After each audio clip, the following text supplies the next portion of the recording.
Alam niyo ba kabayan na may claim ang Pilipinas sa Sabah na ngayon ay nasa ilalim ng soberenya at kapangyarihan ng Malaysia?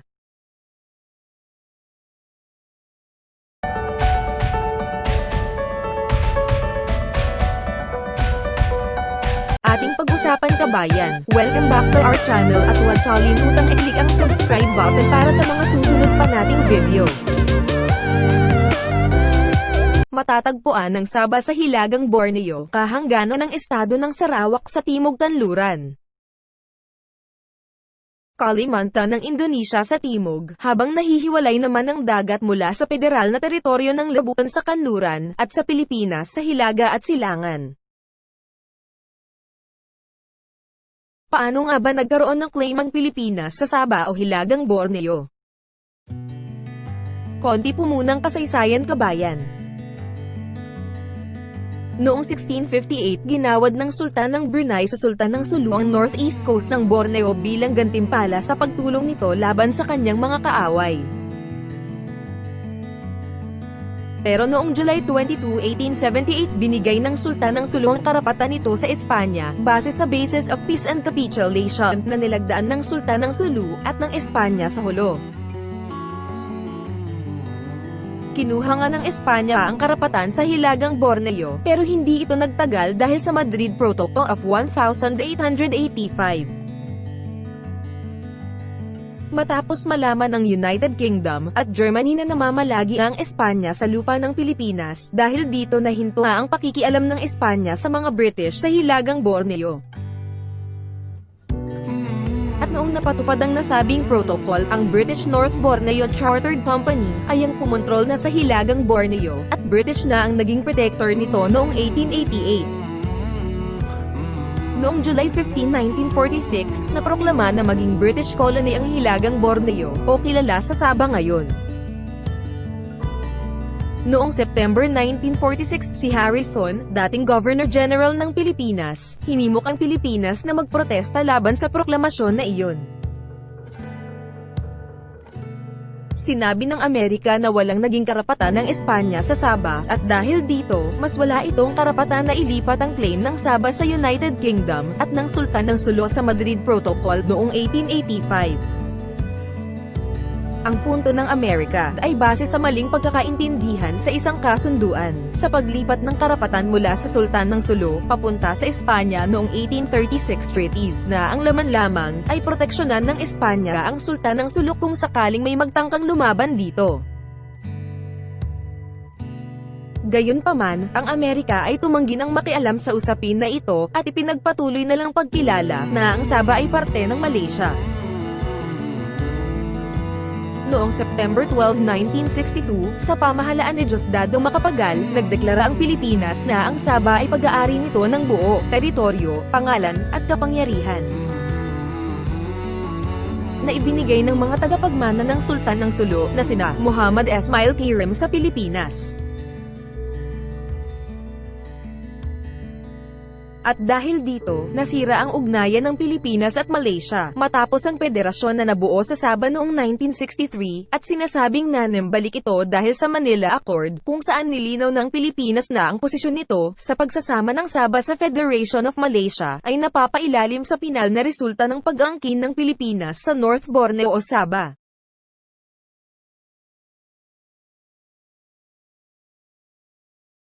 Ang mga kinatawan ng Indonesia at ang Federation ng Malaya ay nagpangalawa na ang pagsasama ng Sabah sa nabanggit na federation ay hindi mapipigilan ang pag-angkin o ang anumang karapatan doon. Inilahad sa bandang huli, noong 1968 na ang Pangulong Ferdinand Marcos ay nagsasanay ng isang pangkat ng mga militante sa Corregidor na kilala bilang Operation Merdeka para sa paglusob sa Sabah. Operation Merdeka ay kilala sa tawag na Filipino Invasion of Sabah o Filipino-Malaysian-Indonesian Conflict, isang military operation na binuo ng Sandatahan Lakas ng Pilipinas para sakupin ang Sabah. Ibig sabihin ng Merdeka sa Malay ay freedom. Ang pananakop sa Sabah ay naganap ng madaling araw sa pangunguna ng Philippine Air Force. Pinalibutan din ng Philippine Navy ang baybayin ng Sabah. Sumunod naman ang isang amphibious invasion mula sa iba't ibang tropa mula sa Basilan at Tawi-Tawi dahil ang pagsakop ay ginawa ng madaling araw. Ang tropa ng Malaysian military ay walang depensa at madaling nasakop ng Army at Marines ang malaking bahagi ng Sabah. Ang watawat ng Pilipinas ay naitayo sa City Hall ng Kota Kinabalu at pagsikat ng araw, nagising ang mga Malaysian sa Sabah na sakop na sila ng tropa ng Pilipinas.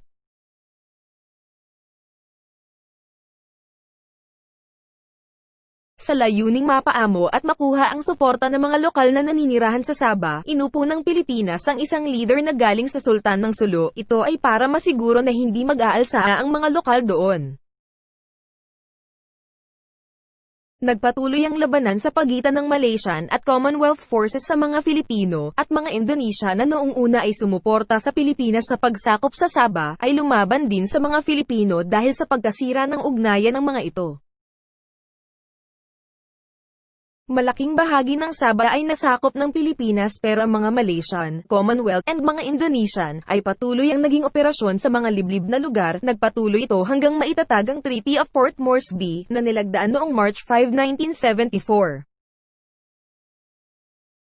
Ang Treaty ng Port Moresby ay pinagtibay na ang Indonesia ay kilalanin ng pagbuo ng Malaysia, Indonesia, Brunei, mga UK forces, Australia, at New Zealand na kilalanin ng sovereign ng Pilipinas sa Sabah. Nagdulot ito ng malamig na pakikitungo ng mga karatig bansa ng Pilipinas at nagpatuloy ito hanggang 1980. At noong 1989, bumuti ang ugnayan ng Pilipinas sa mga karatig bansa at mga sumunod na pangulo ay sinuspinde ang claim ng Pilipinas sa Sabah. Napabalita sa isang artikulo ng isang sikat na istasyon sa Pilipinas na noong 1983, sumumpa si Benigno Ninoy Aquino Jr. na hindi itutuloy ng Pilipinas ang claim sa Sabah sa Malaysia, kapalit ang suporta para mapatalsik si Ferdinand Marcos sa kanyang pwesto.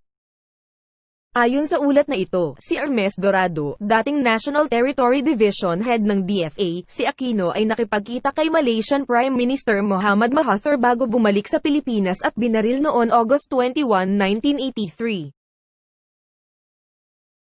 Sinabi rin ni Dorado na si Ninoy Aquino ay humingi ng tulong sa Prime Minister ng Malaysia kapalit ng hindi pagtuloy ng Pilipinas sa claim nito sa Sabah. Sinabi din ito ni Dorado sa isang forum na ginanap sa University of the Philippines sa Quezon City.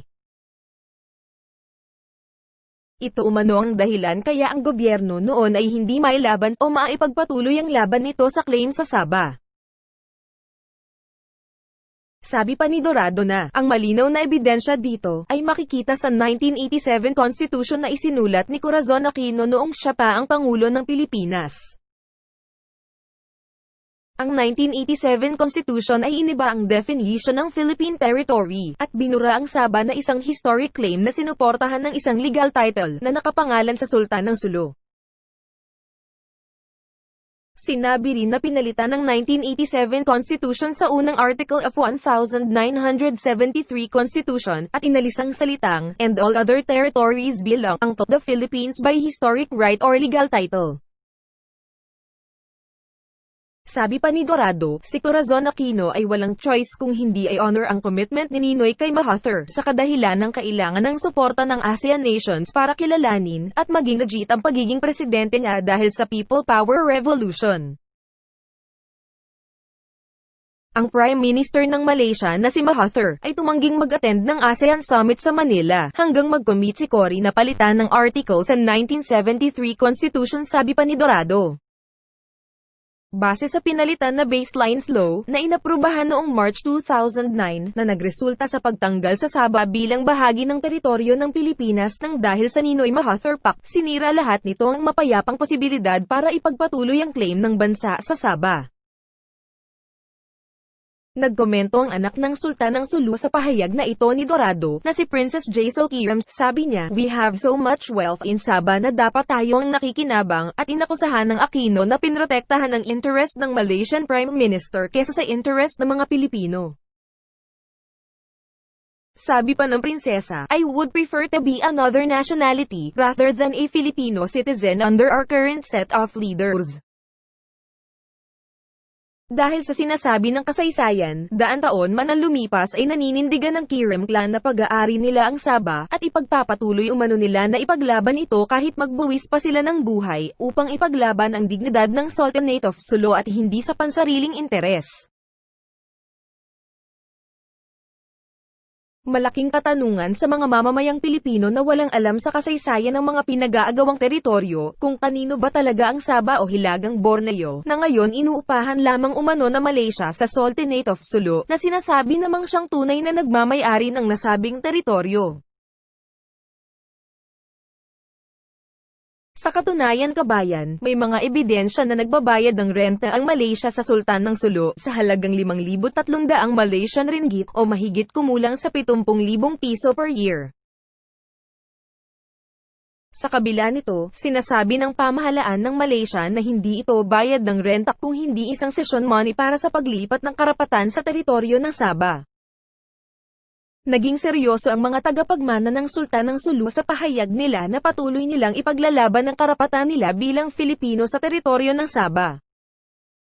Sa katunayan noong 2013, nakipagbakbakan ng Sulu Royal Army ni Sultan Jamilul Kirim, na pinangungunahan ng kanyang kapatid na si Raja Muda Agbimuddin Kirim sa tropa ng Malaysian Police at Military, upang ipaglaban ang kanilang karapatan sa pagmamay-ari nito sa Sabah, kung saan 56 ang namatay sa tropa ni Sultan Kirim, 9 ang namatay sa panig ng Malaysian Military at 6 na civilian. Sa palagay nyo kabayan, may claim ba ang Pilipinas sa Sabah or Hilagang Borneo? Totoo ba ang naiulat sa pagbenta or pakikipagsabuatan ni Ninoy Aquino sa Malaysia na ipalit ang claim sa Sabah sa suporta laban kay Marcos? Dapat bang ipagpatuloy ng Pilipinas ang claim nito sa Sabah o hayaan na lang para sa kapayapaan?